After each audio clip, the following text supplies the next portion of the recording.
All right, welcome back to the deep dive. Ready to get our hands dirty with some brain science. Always up for a deep dive into the brain. You know, I love a good challenge. So you sent over this chapter from the Handbook of Clinical Psychopharmacology for Therapists. It's Oh, yeah. pretty intense stuff, gotta say. It's a foundational text for sure. But super interesting. We're going to try to break it down today and really understand how our brains work, like at the cellular level, all those tiny processes that affect like everything we do, think, and feel. Kind of amazing when you think about it. It is, and you're right. It's the foundation of our emotions, our behaviors, how they interact with the world. I mean, just in the last few decades, the advances in neuroscience have been mind-blowing. Totally. So let's start with the basics, the building blocks, the VIPs of the brain, neurons, billions of these tiny messengers sending signals all the time, right? Right.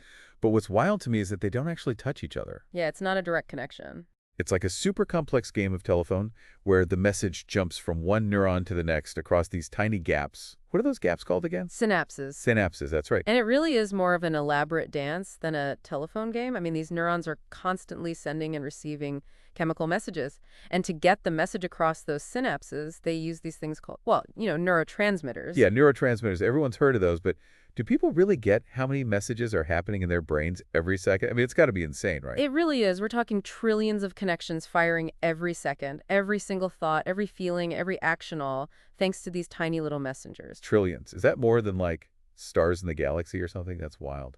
It's an incredible number, and each neuron is like its own little factory, working nonstop to produce the proteins that build those neurotransmitters and keep the communication going.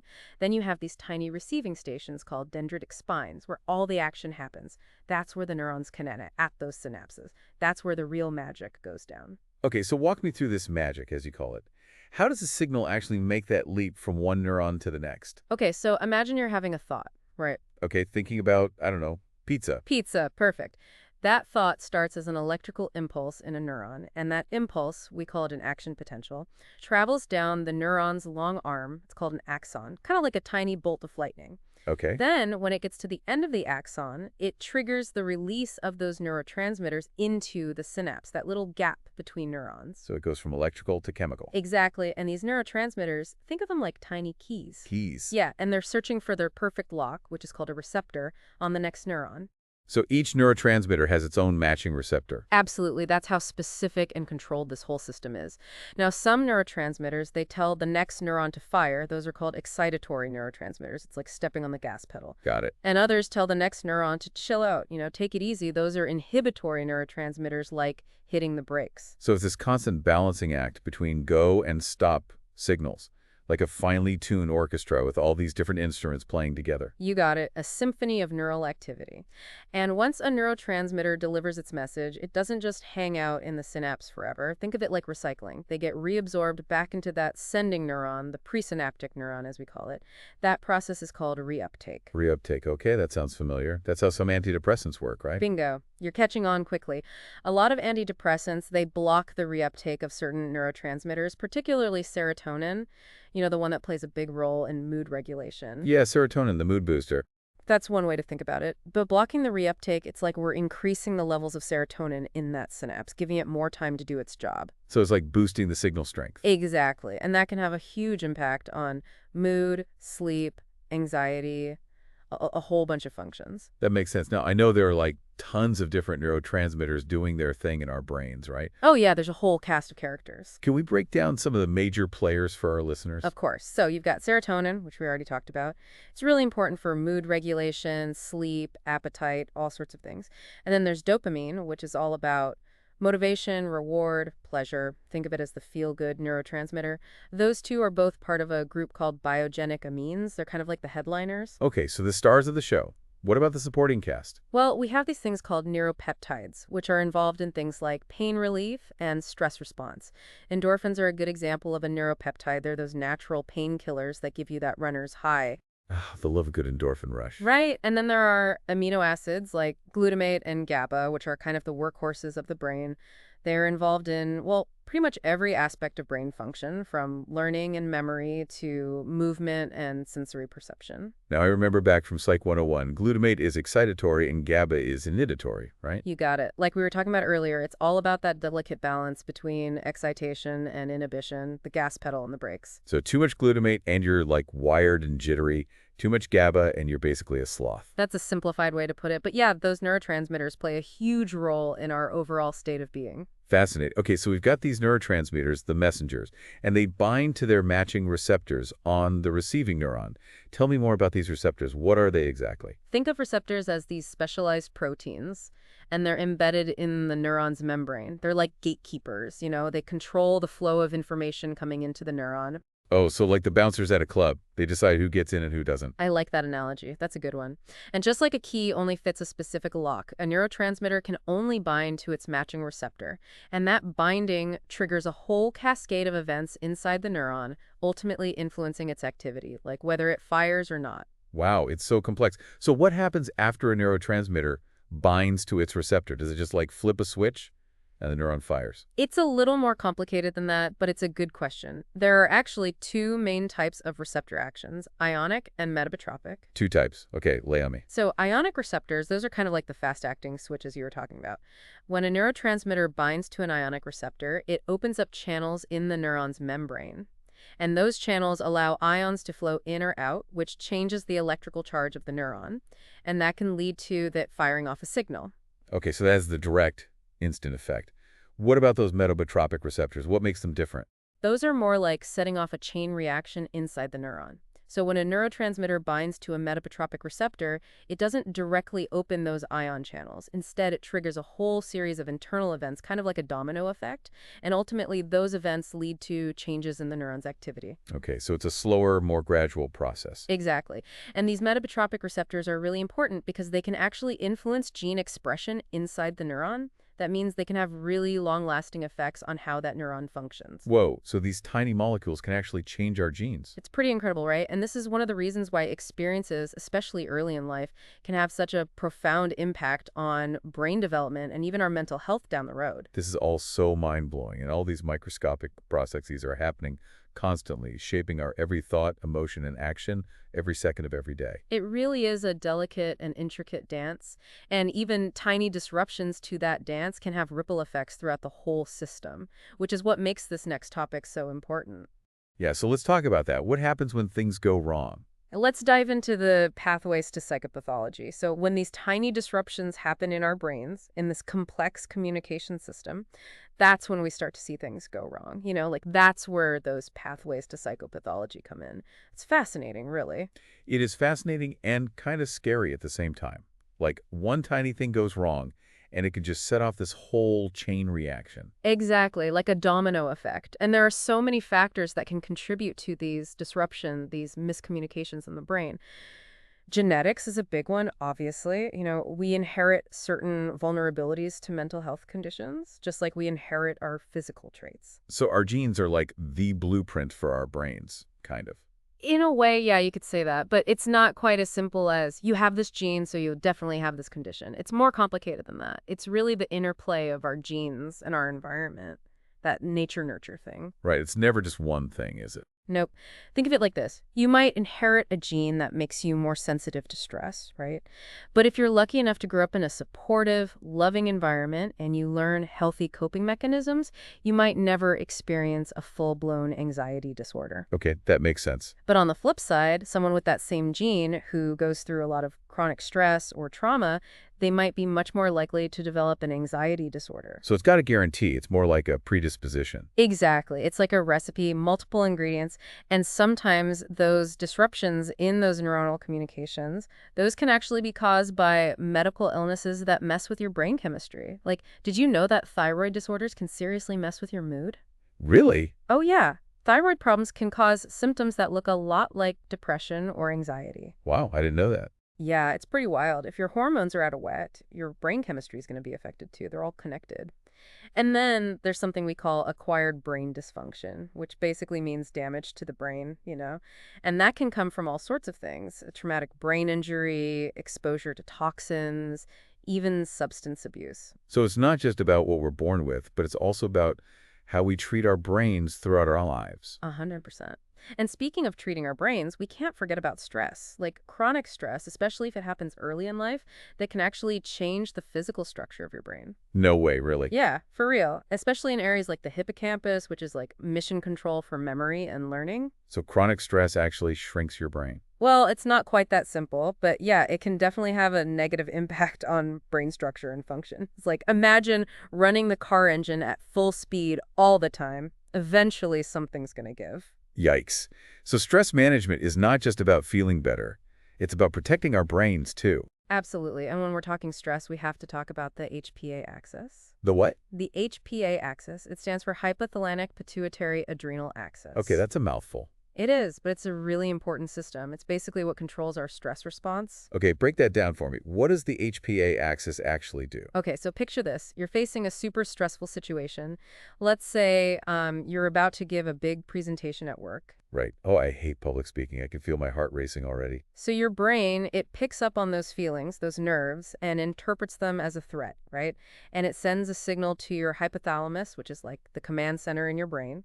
Then the hypothalamus sends a message to your pituitary gland, which is this tiny little gland at the base of your brain. Okay, I vaguely remember this from anatomy class. And the pituitary gland releases a hormone that travels to your adrenal glands, which sit right on top of your kidneys. And then, Then the adrenal glands release adrenaline, like that fight-or-flight hormone. ding, ding, ding, you got it. Adrenaline is what gets you all pumped up and ready to face the challenge or run away from it. But the adrenal glands also release another hormone called cortisol, which is like adrenaline's partner in crime. So cortisol is a stress hormone, too. It is, and it's really important for helping us cope with stress in the short term. Like it mobilizes energy, it suppresses inflammation, it helps us focus. But here's the thing. If that stress response stays activated for too long, if you're constantly stressed out, those high levels of cortisol, they can actually start to backfire. Oh, now, how so? Well, cortisol can actually damage brain cells over time, especially in the hippocampus, that memory center we were talking about. It can also weaken your immune system, mess with your sleep, and even increase your risk of a bunch of health problems like heart disease and, you guessed it, depression. So it's kind of like cortisol is good in small doses, but toxic in large amounts. Exactly. It's all about balance, right? That's why learning to manage stress is so important, not just for our mental health, but for our physical health, too. Makes sense. So this chapter also briefly touches on neuroanatomy, which is basically the study of the brain structure, right? What are some of the key brain areas involved in psychopharmacology, like the ones that medications target? Well, one of the most important is the limbic system. It's often called the emotional brain because it plays a huge role in how we process our feelings and emotional responses. Okay, so what exactly is included in this emotional brain? Well, it's not just one thing. It's a network of different structures that are all interconnected, like the amygdala, the hippocampus, we've already talked about that one, and the hypothalamus, we touched on that too, and then there's the cingulate gyrus. Wow, that's a lot of big words. Can we break down what each of those parts does? Like starting with the amygdala, what's its role? Think of the amygdala as the brain's security guard, always on high alert, scanning for danger. It's the part of your brain that processes fear and anxiety and triggers that fight or flight response we were talking about earlier. Oh, so like if I see a spider and I freak out, that's my amygdala doing its thing. Exactly. It sends out the alarm signal like danger, danger, and it alerts the rest of the brain to the potential threat. Got it. And the hippocampus, we already talked about how it's involved in memory, right? Yep. The hippocampus is super important for forming new memories and learning. It helps us consolidate our experiences and create a sense of continuity over time. It's like the brain's librarian, organizing and storing our memories for us to access later. I like that analogy. And the hypothalamus, we talked about that one in relation to the HPA axis and stress response? Right. It's like the control center for a lot of our basic functions, things like hunger, thirst, sleep, body temperature. It also controls the release of hormones, including those stress hormones we were just discussing, so it's a busy little area. And last but not least, the cingulate gyrus. What does that one do? The cingulate gyrus is involved in a lot of really complex stuff. Things like emotional regulation, decision-making, attention. It helps us control our impulses, make choices, stay focused on tasks. So it's like the brain's executive functions center, keeping everything running smoothly. Exactly. And these are just a few of the key players in this incredibly intricate system. When all these different areas are communicating effectively, our thoughts, our feelings, our behaviors, they're all in sync. But when things go wrong, whether it's because of genetics, trauma, stress, whatever it might be, that's when those mental health challenges can start to emerge. Right, it all comes back to that delicate balance. Always. And that's why understanding all these pathways to psychopathology is so crucial for both prevention and treatment. It helps us identify risk factors, target our interventions, and ultimately support brain health throughout our lives. It's really amazing how much we're learning about the brain. So we've covered neurons, neurotransmitters, brain structures, and all the things that can go wrong. But I'm really curious about the treatments. How do these psychiatric medications actually work? What do they do in the brain? I know you've got some expertise in psychopharmacology, so spill the beans. Okay, so let's imagine we've got this toolbox, right? Full of different wrenches and screwdrivers, each one designed to adjust a specific part of the brain's machinery. A toolbox for the brain. I like that. Okay, so tell me about some of the tools in this toolbox. What are the different types of medications and how do they work? Well, one of the most common types is antidepressants. And like we were talking about earlier, a lot of them work by targeting that reuptake process, increasing the levels of certain neurotransmitters in the synapse. Right, like giving those neurotransmitters a little extra time to do their thing, especially serotonin, right? That seems to be a big one for mood. But what about other types of psychiatric medications? Like how do antipsychotics work? Antipsychotics, those are primarily used to treat conditions like schizophrenia, where psychosis is a major symptom, things like hallucinations and delusions. Right. And those medications, they often work by blocking dopamine receptors, especially in a specific pathway in the brain called the mesolimbic pathway, which is really involved in reward and motivation. Oh yeah, I've heard about the dopamine hypothesis of schizophrenia. Is that what you're talking about? The idea that too much dopamine activity in certain parts of the brain might be contributing to those psychotic symptoms? Exactly. So by blocking some of those dopamine receptors, these medications can help reduce those really distressing symptoms. That makes sense, but dopamine's involved in so many other things too, right? Like motivation and pleasure, those are pretty important. Are there any downsides to blocking dopamine receptors? Well, that's the tricky part. Antipsychotics can have some side effects because, well, they're not just targeting the dopamine that's involved in psychosis. They can also affect dopamine in other pathways in the brain. I see. And that can lead to things like movement problems or emotional blunting. It's not ideal, obviously. So it's about finding that right balance, right? Minimizing side effects while still getting the therapeutic benefit. Exactly. It's a delicate dance. What about mood stabilizers? Those are interesting. I know they're often used for bipolar disorder, which has those intense mood swings between mania and depression. Yeah, bipolar disorder is a tough one. How do mood stabilizers work? I know lithium's a classic example. Lithium's been used for a long time, but honestly, we still don't know exactly how it works. It seems to have a pretty broad effect on several different intracellular signaling pathways, the ones that are involved in mood regulation. Oh, it's kind of like fine-tuning the brain's emotional thermostat, preventing those extreme highs and lows. That's a good way to put it. And then, of course, you've got anxiety medications, and there are a lot of different types out there. Yeah, anxiety's a big one these days. One of the most commonly prescribed classes is benzodiazepines.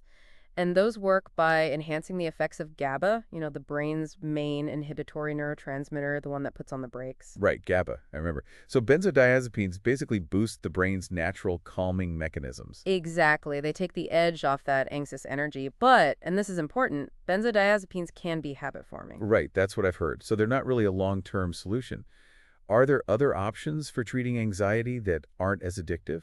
Oh, definitely. Some antidepressants, especially the SSRIs, the selective serotonin reuptake inhibitors, those can be really effective for anxiety too. They increase serotonin levels, which can have both a calming and a mood-boosting effect. So it's not always clear-cut which medication is used for which condition. There's a lot of overlap, it seems like. Absolutely. And that really highlights how interconnected these different neurotransmitter systems are. It's not as simple as just, this chemical does this one thing. It's all part of a very complex web. That's why it's so important to have a qualified psychiatrist guiding these treatment decisions, right? Someone who really understands how it all works. 100%. And remember, medication is just one piece of the puzzle, right? Therapy, lifestyle changes, social support, all of those things play a role in mental health. Right. It's about treating the whole person. It's so fascinating to think about how much we've learned about the brain, but clearly there's still so much more to discover. What are some of the things on the horizon in psychopharmacology that you're excited about? Like, where's the field headed? Oh, there's so much exciting stuff happening. One area that has a lot of potential is personalized medicine. The idea is that treatments can be tailored to an individual's unique genetic makeup. Wow, that's amazing. So, like, instead of a one-size-fits-all approach, you'd get a medication that's specifically designed for your brain chemistry. Exactly. By analyzing your genes, doctors could get clues about how you might respond to certain medications and even predict potential side effects. That would be a game changer. What else is in the works? Another really cool area is the development of new drug delivery systems. Like, imagine being able to deliver medication directly to specific brain regions, the exact spot where it's needed, using tiny nanoparticles or even implanted devices. Whoa, that sounds like science fiction. Is that really possible? It's getting closer all the time, this kind of targeted drug delivery. It could revolutionize treatment for all sorts of conditions. You'd be able to maximize the effectiveness of the medication while minimizing those unwanted side effects. It's pretty amazing. It really is. Well, this has been an incredible journey, to say the least. This deep dive has really opened my eyes to the incredible complexity of the brain and all the amazing progress we're making in understanding how it works. I agree. It's a fascinating field, and we're just scratching the surface. But the more we learn, the better equipped we are to support brain health and help people who are struggling. Couldn't have said it better myself. Thanks for taking this deep dive with me. To all our listeners, keep those brains buzzing, and we'll catch you next time on The Deep Dive.